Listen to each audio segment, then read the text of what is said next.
Assalamualaikum and hi. Welcome to our presentation for the final project of Microprocessor and Computer Architecture. Today, my team and I are going to present on our project which is named as Mini Smart Home. Mini Smart Home is being built by implementing the Internet of Things concept with the purpose of advanced technologies, which is human daily work as well as reduce the consumption of electricity during daytime.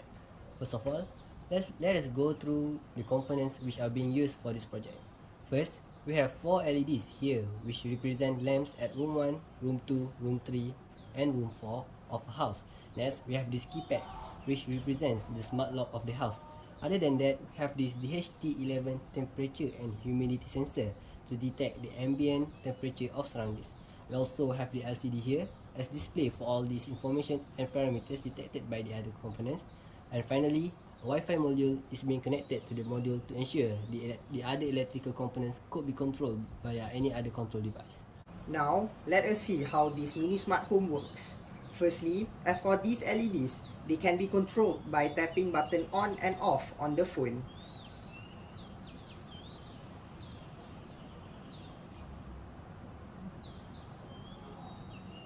In addition to that, all the LEDs are coded to be automatically turned off when there is a high intensity of light which represents during daytime.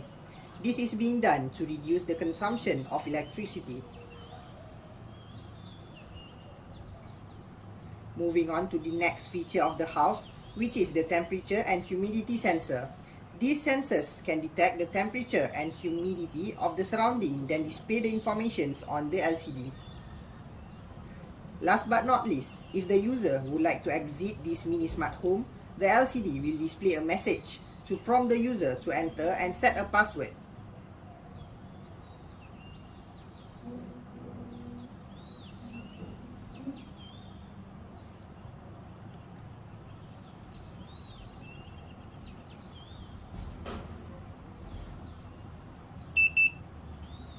Then, once the password is set, the LCD will display a message of password set, which means the smart home now being locked and only the user who knows the password can now enter the house.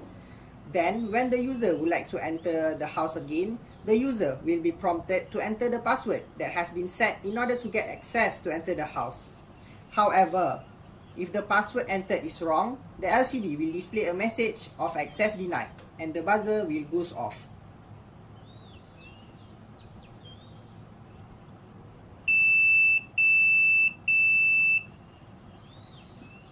Then, user will be prompted again to enter the password.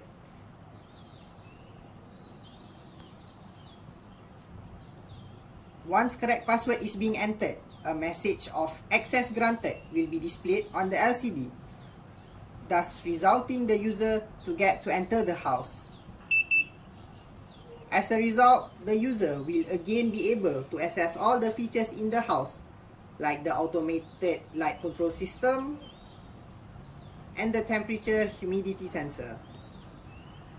On a side note, user will also has an option to off the smart home mode. This will disable all the functionalities mentioned before.